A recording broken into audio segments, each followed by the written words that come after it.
헌재, 헌법재판소. 그림 사진에서 보면 오른쪽에 맨 아래, 네, 국회 위에, 검찰 위에 왼쪽, 그리고 법원도 밑에 있습니다. 네. 이 부당 탄핵, 법치 훼손의 주범이었다고 하는 것입니다. 이걸 헌법재판소의 공보관이 아주 강력하게 비판을 한 것입니다. 제가 이걸 이번에 1월 30일에 이 제목으로 발표를 했습니다. 다 자료가 여기 있는 것입니다. 여기에 나온 것입니다.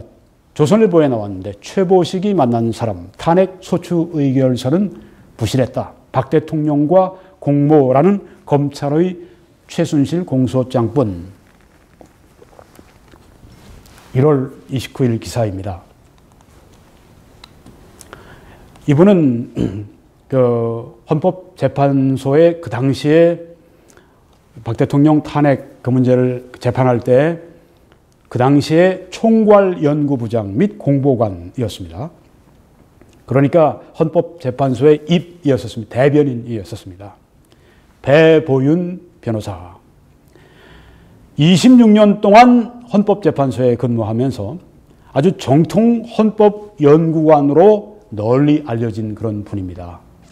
쟁쟁한 분입니다. 이분이 박 대통령을 헌법재판소에서 파면하고 난 다음에 한 달 후에 퇴임을 했습니다. 이런 이야기를 이 최보식 기자를 만나서 했습니다. 이 국회의 탄핵 소추 의결서는 부실했다. 장문의 탄핵 취지가 있었지만 알맹이는 검찰 공소장과 언론 보도였다. 거기에는 법원의 확실한 판단이 있어야 되는데 그냥 일방적으로 검찰이 주장한 공소장과 여러 가지 허위, 거짓, 날조 이런 걸로 가득 찬 언론 보도 이거였다. 이게 국회가 탄핵 소추를 할 때, 대통령 탄핵 소추를 할 때 가지고 있었던 전부였다. 탄핵 소추의 판단 근거가 된 공식 문서로는 최순실 등을 기소한 검찰 공소장 뿐이었다는 것입니다. 그 속에 박 대통령과 공모하여라고 그런 문구가 들어 있었기 때문이다. 그런데 이 공소장은 검찰의 의견일 뿐입니다. 그리고 법원에 제출하는 것입니다. 미리 공개해서는 안 됩니다. 그런데 공개를 했어요, 검찰이. 이게 국민에게 예단을 줬습니다. 사람들이 와, 박 대통령이 최순실과 공모했구나. 박 대통령은 최순실과 공모했다고 전혀 지금도 얘기하지 않습니다. 안 했고요. 제가 보기엔. 네. 그럼 뭘 공모를 하겠습니까? 그걸 뭐가 생긴다고. 뭐가 생길 게 있어서 공모를 해요. 최순실에게 뭘 얻을 게 있다고. 뭐 뇌물죄를 위해서 뭐 한 푼도 돈 받은 적이 없는데 미리 공개를 했습니다. 왜 그렇습니까? 정치적으로 흘려버린 겁니다. 마녀 사냥으로 쓰기 위해서. 왜 그거를 법원에 제출할 걸 검찰이 왜 신문에다가 제출해서 그렇게 국민들이 흥분하고 국민들이 그렇게 박 대통령을 마녀 사냥하도록 그렇게 만들었냐고 하는 것입니다. 대통령 탄핵은 여러분이 보수 우파에 속한 분들은 이거 잘 알고 계셔야 됩니다. 여기 좌파에 속한 분도 있어요. 여러분 잘 들으셔야 됩니다. 여러분 이성과 양심으로 판단하셔야 돼요. 그래서 말씀을 드리는 것입니다. 대통령 탄핵은 국민 여론으로 하는 불신임 제도가 아닌 것입니다. 이거 참 그때 박 대통령 그 안에서 뭐 이정현 대표님 뭐 이런 사람들 말이죠. 가서 박 대통령 이렇게 여론이 나빠졌으니까 하야하세요. 그러니까 박 대통령이 나와서 그냥 눈물 흘리고 뭐 잘못했다고 그러고 뭐 하야한다고 그러고 뭐 그렇게 해서는 절대 안 되는 겁니다. 요새 우리 트럼프 대통령 보십시오. 좀 지나칠 정도지만은, 네, 아주 그냥 강력하게 싸우지 않습니까? 언론마다 페이크 뉴스라고 사실을 들어있는데 페이크 뉴스라고 그러고 막 그냥 싸우지 않습니까? 네. 그렇게 했었어야 돼요. 옆에 있는 사람들이 하야하세요. 이제 그만두실 때가 됐습니다. 이러니까 박근혜 대통령도 마음이 약해진 거죠. 그 옆에 사람이 없었어. 국민 여론으로 하는 불신임 제도가 아니에요. 대통령 탄핵 그렇게 해서는 안 됩니다. 대통령 내려와 광화문 광장에서 그냥 뭐 몇십만이 모여서 촛불 들고 내려와 내려와. 그리고 뭐 경찰차 막 뒤흔들고 말이죠. 청와대 쳐들어가자. 이래서 그렇게 그 일방적으로 그렇게 불신임하는 그런 분위기를 만들어내고 대통령을 끌어내리는 그것이 아니란 말입니다. 대통령 탄핵은 엄격하게 법적인 책임을 추궁하는 그런 제도인 것이라고 하는 것입니다. 최보식이 만난 사람 가운데 자, 이제 그 외국 사람을 한 분 더 해야 되겠습니다. 이분들 역시 영국 사람입니다. 다 민주주의 아주 본산에서 나온 사람들입니다. 아까 그분은 영국의 황실 변호사였고, 라드니 딕슨은 이분은 마이클 브린은 이 케임브리지 대학을 졸업했고, 그리고 그 민환 기자로서 우리 한국에서 지금 37년을 거주하는 분입니다. 37년. 그러니까 뭐 한국 사람들보다 더 많이 산 사람, 더 많은 사람들보다 더 많이 한국에서 살았어요. 부인도 한국인이고. 한국을 너무나 잘 알아요. 그런데 이렇게 그 최보식과 만나서 인터뷰했습니다. 한국 민주주의에서는 국민이 분노한 신이다. 국민이 화를 내면 신이 분노를 한 것이에요. 그게 바로 한국의 민주주의의 실체다. 법치주의로 하는 게 아니라 사람들이 여론적으로 확 끌어서 분노해버리면 그게 법이 되는 것이다. 법 위에 올라서는 것이다. 이 말입니다. 아주 점잖게 얘기했지만 마이클 브린 전 외신기자클럽도 회장도 지낸 분입니다. 아주 쟁쟁한 분입니다. 지금 뭐 여러 가지 그 컨설팅하는 분입니다. 한국에 있으면서 Foreign Policy라고 하는 곳에 재작년 12월 19일 한참 그 뭐 탄핵 뭐 국회에서 소추하고 뭐 진행되고 막 한참 야단 났을 때 여기 좀 사진 보십시오. 광화문 광장에서 야단 났습니다. In Korean democracy, the people are a wrathful God. 바로 이 말입니다. 한국 민주주의에서는 국민이 분노한 신이다. 법 위에 있는 게 한국 사람들의 민심이라고 하는 겁니다. 그래서 이분도 검찰 발표에만 의존해서 탄핵 소추를 한 것은 공정하지 않았다라고 이렇게 평가하지 않습니까? 외국 사람으로서 객관적으로 이분은 우리 뭐 한국 사람 피가 흐르는 분이 아니에요. 그래서 이분은 아주 그 외국 사람으로서 공정하게 또 민주주의의 본산이었던 그 영국 거기에 그 영국인으로서 지금 보는 것입니다. 탄핵 소추를 한 것은 공정하지 않았다. 공정하지 않았다고 얘기하지 않습니까? 국회가 공정하지 않았다. 법치주의를 따라가지 않았다. 이는 검찰의 의견일 뿐 법원에서 범죄가 확정된 게 아니었다. 네. 그런 걸 가지고 탄핵을 했어요. 박 대통령은 충분히 방어 기회를 갖지 못했다. 탄핵 소추를 강행, 어떤 사람들은 그럽니다. 박 대통령이 말이야, 특검하고 검찰하고 얘기도 안 했고, 검찰하고 얘기하고 며칠만 더 나에게 기회를 달라고 그랬을 때 검찰이 NO! 하고서 발표해 뻔했습니다. 또 특검하고 할 때 특검이 뭐라고 했냐면, 우리 비디오 촬영을 하겠다. 그렇게 해서 우린 검사하겠다. 그건 대통령이, 그건 안 하겠다. 대통령 측에서. 그럼 안 해! 특검이 또 밀고 나간 겁니다. 이런 법이 어디 있습니까? 그건 다 가지고 있는 권리입니다. 그걸 나중에 헌법재판소에서 헌법 수호 의지가 없다고? 이게 말이 됩니까? 이게 말이 됩니까? 자기의 권리를 행사하는 게 이게 헌법 수호 의지가 없다고? 말이 안 되는 것이죠. 박 대통령이 충분히 방어 기회를 갖지 못했습니다. 탄핵 소추를 강행한 이유는, 국회가 강행한 이유는 다른 게 아닙니다. 법적인 것 때문이 아니라 대통령 지지율이 그 당시에 아주 5% 아주 거짓말로 언론이 선동을 해버리니까 사람들이 몽땅 다, 그 태블릿 PC도 그 최순실 거고, 최순실이 그거 가지고 다니면서 마음대로 연설문 고치고, 외교문서 고치고, 막 이렇게 마음대로 국정농단 했구나. 이렇게 하니까 심지어 보수층이 한국에 35% 정도는 되는데 30%가 무너져 내려서 5%만 그래도 믿고 지지하는 사람이 이거 아주 바닥이었죠. 옛날 노무현 시대 때처럼. 민심이 돌아섰다고 본 것입니다. 그러니까 국회에서 그 탄핵 소추 그 의결할 때 어땠습니까? 아유, 뭐, 국회 그냥 뒤집어 싸고 말이죠. 사람들이 괭가리 치면서 북치면서 말이죠. 안 하면 그냥 뭐 아주 국회에 때려 부수겠다고 아주 그냥, 아니 세상에 그렇게 하는 데가 어디 있습니까? 국회, 그렇게 협박하고 그러는 그런 나라가 어디 있습니까? 이런 속에서 진행이 된 겁니다. 다시 이제 이 배보윤 그 공보관 이야기를, 변호사 이야기를 들어갑니다. 직무와 관련해 내란죄, 외환죄 같은 중대한 헌법 및 법률 위반을 했고, 이게 탄핵에 해당되는 사유입니다. 내란죄, 외환죄. 그리고 그 위에, 거기에다가 선출된 것을 뒤엎을 만한 국민 신뢰를 저버렸을 때, 그때 탄핵이 가능하다. 이거대로 했습니까? 박근혜 대통령이 내란죄, 외환죄 했습니까? 전혀 이런 게 없었죠. 여론을 그냥 악화시켜놓고, 거짓말로 악화시켜놓고, 5%까지 그냥 아주 곤두박질 치게 해놓고, 그 다음에 그 민심, 그 잘못된 거 가지고 밀어붙인 거 아닙니까?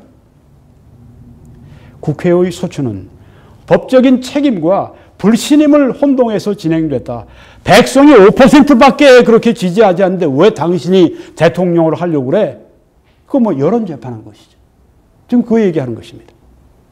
조금 전에 마이클 브린이 5%가 떨어지니까 그러니까 탄핵 소추를 한 것이다. 동일한 이야기를 우리 한국 사람이나 아니면 외국 아주 민주주의의 본산 사람이나 그렇게 얘기하는 겁니다. 헌법 84조는 내란 또는 외환의 죄를 범한 경우를 제외하고는 재직 중에 형사상의 소추를 받지 아니한다고 했다. 그때 박 대통령의 혐의는 법원에서 확정된 게 없었다. 그런데도 잡아놓은 탄핵 소추를 한 겁니다. 잘못한 것이죠. 법대로 한 것이 아니죠. 단지 최순실 등의 공소장에 박 대통령과 공모하여로만 돼 있었습니다. 박 대통령은 부정했는데 그냥 최순실 검찰이 쓴 그 내용 가지고 국회에서 소추를 했다고 하는 것입니다. 만약 그거 가지고 하려면 나름대로 조사했었어야 한다고 하는 겁니다. 2004년에 노무현 대통령 탄핵 당시에 미 하원에서 탄핵을 의결한 닉슨 대통령의 사례를 연구했다고 하는 것입니다. 여러분이 지금 보시는 사진, 저거는 미국의 워싱턴 DC의 워터게이트, 호텔에 있는 그 워터게이트 컴플렉스입니다.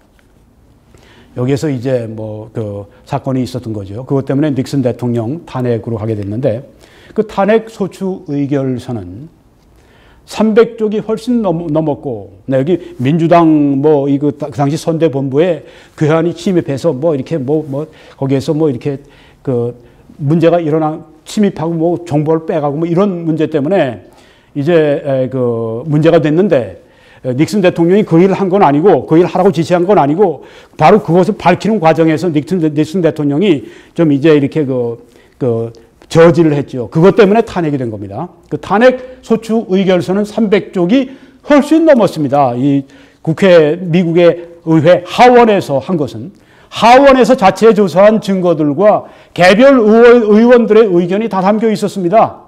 그런 가운데 탄핵이 진행이 된 것입니다. 2년이 걸렸습니다. 한국은 어땠습니까?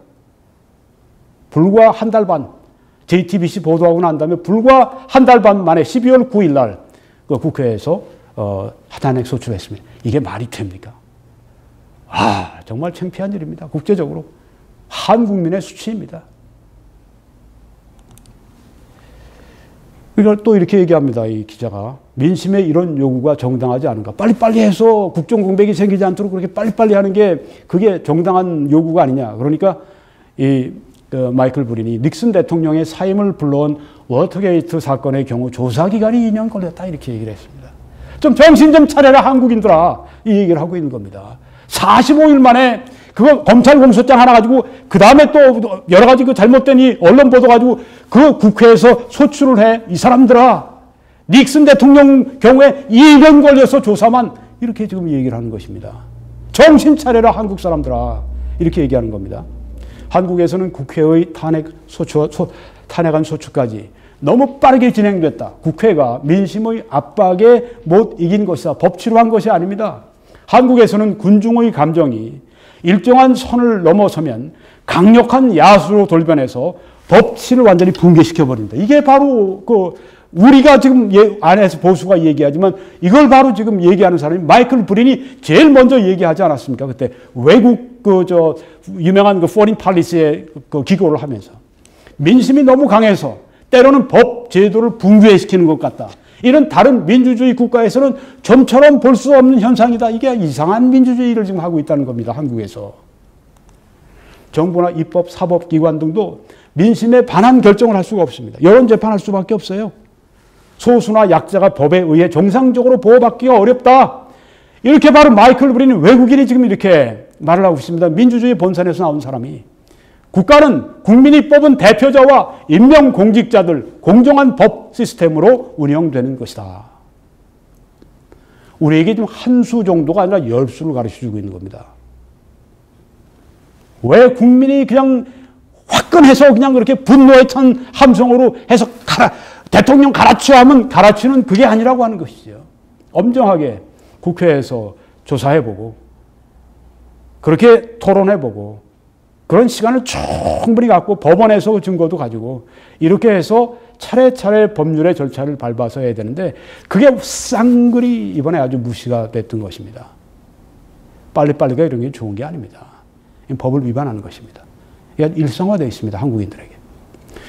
그래서 다시 이제 최보식 기자가 검찰 공소장과 언론 기사로 이루어진 탄핵 소추 의결서가 그 자체로 결격이었다면 헌법재판소는 왜 심리를 할 수 없다고 표명하지 않았습니까? 네. 하지만 안 하겠다고 그러면 되는 거 아닙니까? 노무현 탄핵 심판 때 제출된 소추 의결서도 부실했다. 당시에도 적법성이 쟁점이 됐지만 문제 삼지 않았다. 그때도 부실했는데 이런 판례를 또 따른 겁니다. 그러니까 부실한 것. 헌법재판소의 국회뿐 아닙니다. 검찰뿐 아닙니다. 언론뿐 아닙니다. 헌법재판소도 부실한 재판을 냈습니다. 헌법재판소법 51조에는 탄핵 심판 청구와 동일한 사유로 형사소송이 진행되고 있는 경우에는 그때 최순실 심판이 있었죠. 박근혜 대통령과 연루가 되어 있었습니다.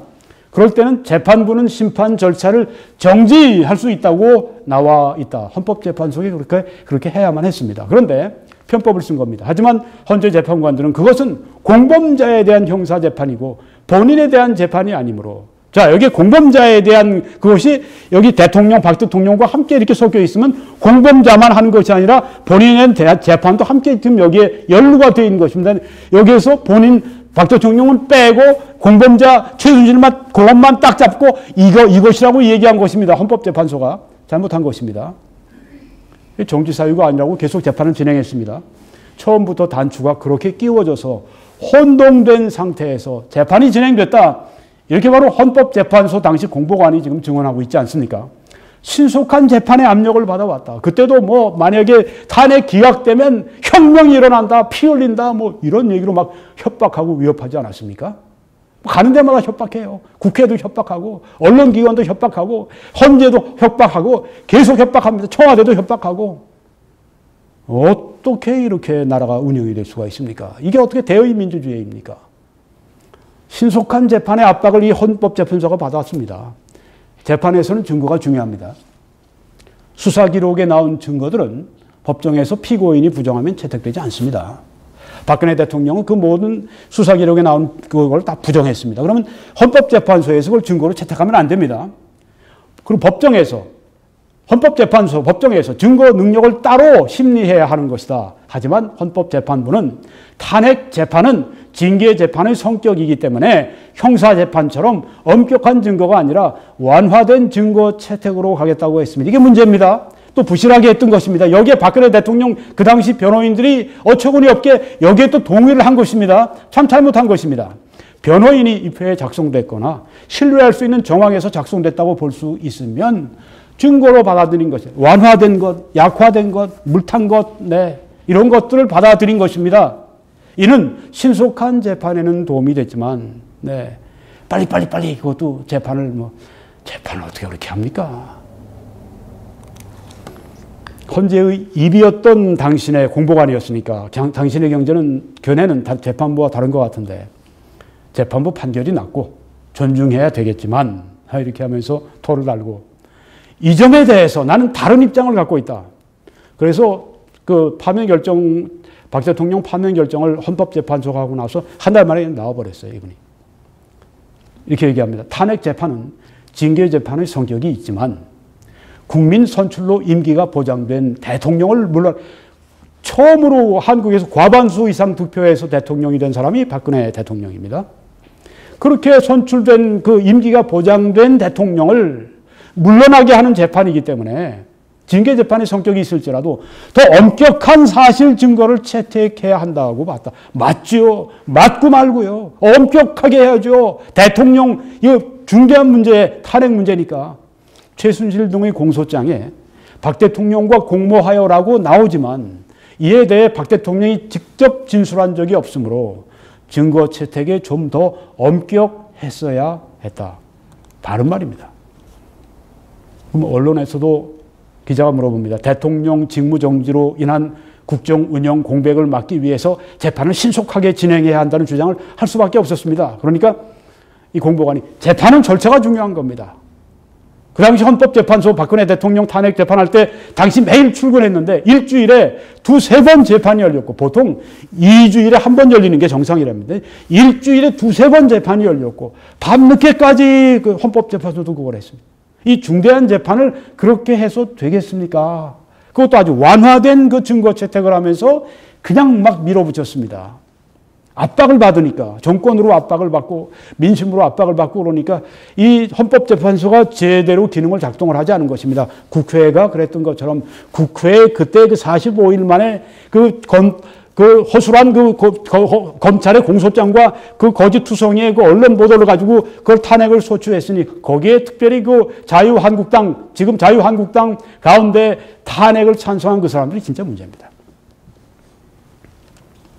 이 중대한 재판을 그렇게 해서 되는가. 철저하게 준비해 차근차근 심리하지 못하고 헌법 65조 3항에는 탄핵 소추의 의결을 받은 자는 탄핵 심판이 있을 때까지 그 권한 행사가 정지된다고 했다. 이게 문제입니다.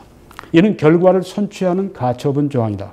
대통령 직무 정지는 상당 부분 국가 운영의 스탑을 의미하는데 심판기관, 법원의 판단도 없이 국회 소추만으로 하는 것은 세계 유례가 없다. 우리나라만 이렇습니다.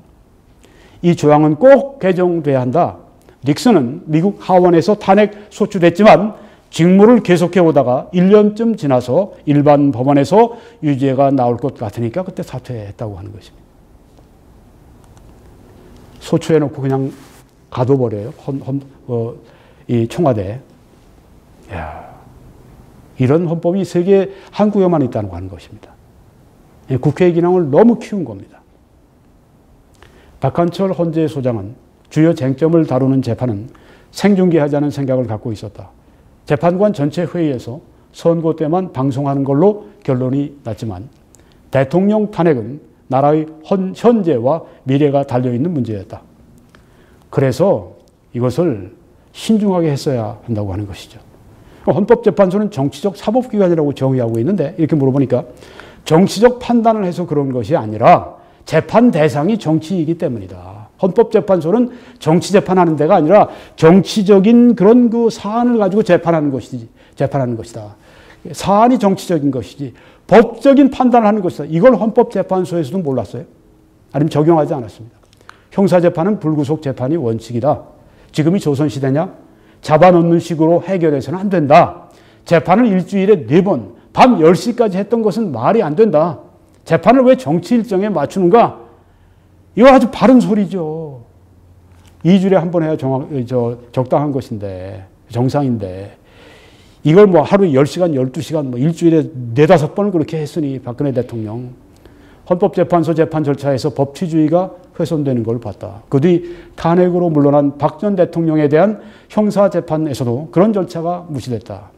우려했던 정치재판이 연장되는 것 같았다. 아주 바르게 보고 있습니다. 자, 여기서 기자가 이렇게 얘기합니다. 그 인터뷰는 너무 늦었는지 모르지만 기록은 남겨둬야 할 것 같다. 하요. 사람 잡고 나서. 네. 그런데 이거 보면 놀라실 겁니다. 박지원 씨인데, 박지원 국회의원인데, 이런 얘기 했습니다. 법사위 국감하는데, 박근혜 전 대통령을 옹호하고 나서는 사람들이 대한민국 국민이냐? 이 오만, 이 독선, 이 무지. 한국 정치인이 이래서 되겠습니까? 앞에 충분한 법적인, 도덕적인, 상식적인 논리를 다 지금 말씀드렸습니다. 게다가 영국의 아주 탑 변호사 라드니 딕슨, 황실 변호사, 그리고 또 그 마이클 브린 전 외신 기자 클럽 회장 한국에서 이런 민주주의 본산의 그 지식인들 얘기를 다 했습니다. 그런데 박지원 씨, 이거밖에 당신 입에서 나오는 얘기 이거밖에 안 됩니까? 박근혜 전 대통령을 옹호하고 나서는 사람들이 대한민국 국민이냐 이런 식으로밖에 안 됩니까? 이 수준밖에 안 돼요. 참 부끄럽기 짝이 없습니다. 이런 사람들이 어떻게 대한민국을 하나로 만들 수가 있습니까? 이런 국회의원을 뽑으면 안 됩니다. 그리고 탄핵을 성사시켰던 이 자유한국당의 지금 사람들 다시 뽑아주면 안 됩니다. 그럼 나라가 살 수가 없습니다. 곧 마치겠습니다.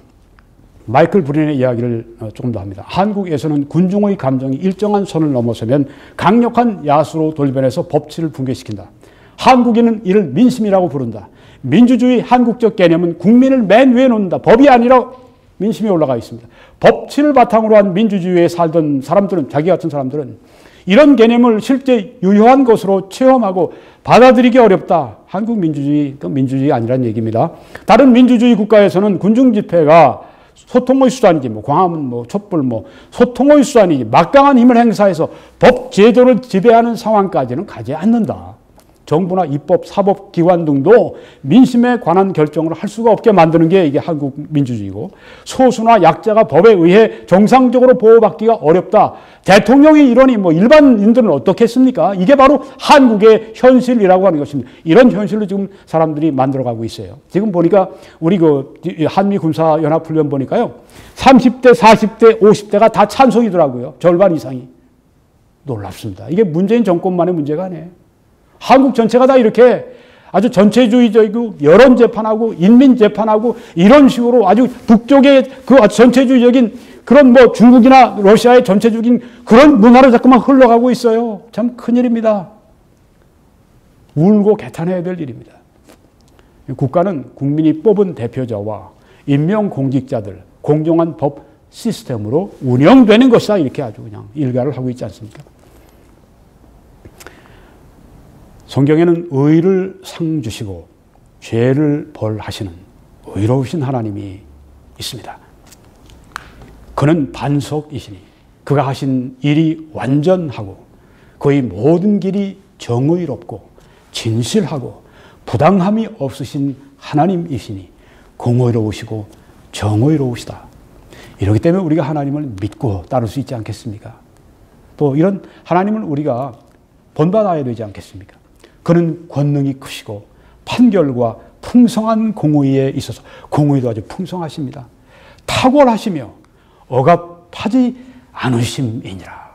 억압의 문화, 감금의 문화, 선전선동하는 문화, 이게 지금 대한민국을 지배하고 있습니다. 억압의 영, 악령, 이걸 떨쳐버리도록 해야 합니다. 기도해야 합니다. 정직하게 행하며 공의를 실천하며 그의 마음의 진실을 말하며, 이게 성경이 우리에게 요구하시는 것입니다. 여호와의 교훈은, 하나님의 말씀은 정의로움으로 마음을 기쁘게 하고 여호와께서는 정의를 사랑하시고 나 여호와는 의를 말하고 옳은 것을 알리느니라. 공의와 정의가 주의 보좌의 기초라. 인자함과 진실함이 주 앞에 있나이다. 이게 우리 하나님이십니다. 공의를 지키는 자들과 항상 의를 행하는 자들은 복이 있도다. 한국이 하나님의 복이 있으려고 할 것 같으면 공의를 지키는 자들이, 의를 행하는 자들이 가득 차야 합니다. 그럴 때 한국에 하나님의 복이 충만할 줄 믿습니다. 선행을 배우며 공의를 구하며 억압받는 자를 도와주며 고아를 옹호하며 과부를 위하여 변호하라고 이렇게 말씀하지 않습니까? 설교자들이 해야 할 일입니다. 박근혜 대통령 같은 경우는 싱글입니다. 자녀도 없습니다. 정말 여기에 말씀한 여기에 모든 것이 포함됩니다. 그를 위해 변호하라. 변호해야 할 때 해야 합니다. 여호와를 찾으며 공의와 겸손을 구하라. 너희가 혹시 여호와의 분노의 날에 숨김을 얻으리라. 마지막으로 이 말씀입니다. 공의는 나라를 영화롭게 하고, 한국이 만약에 공정하고 의롭고 이런 나라라고 할 것 같으면 세계에서 아주 존경을 받을 것입니다. 영화로운 나라가 될 것입니다. 그렇지만 죄는, 여기에 공의니까 불공정한 것, 그 뒤에 불의한 것, 이것은 어떤 백성, 어떤 나라에게도 치욕이 된다고 말씀을 했습니다. 그래서 만약에 여기에 지금 말씀한 내용들이 이 불공정과 이 불의가 한국에 지금 아주 팽배해 있다고 할 것 같으면 한국이 세계 속에 치욕이 되는 것은 시간 문제. 아니, 이미 벌써 치욕거리가 되고 있지 않습니까? 미국 가보세요. 미국의 지식인들 보십시오. 한국을 지금 어떻게 생각하고 있는지. 미국뿐이겠습니까? 점점점 이 한국의 이런 불공정과 불의하고 이런 전체주의적인 문화로 지금 향해서 정부나 국민들이 함께 지금 몰려가는 이런 모습을 점점 더 세계가 알게 될 것입니다. 그렇게 될 때 그것은 더욱 치욕거리가 될 것입니다. 그래서 저는 이렇게 기도를 여러분에게 할 것을 요청합니다. 박근혜 대통령이 속히 석방되도록 가석방 혹은 사면 이런 정치적인 그런 것들이 있을 텐데 석방되도록 여러분이 기도하시기 바랍니다. 그리고 한국민이 각성하도록 기도하시기 바랍니다. 그래서 한국이 정말 하나님의 축복을 받는 그런 나라, 백성이 될 수 있도록 여러분 함께, 저와 함께 기도해 주시기를 바랍니다. 여러분 이 메시지를 저와 함께 세상에 전해 주십시오. 기도해 주시고 주위에 알려주시고 헌금과 재정적인 후원으로 이 말씀을, 이 방송을 저와 함께 해 주시기를 바랍니다.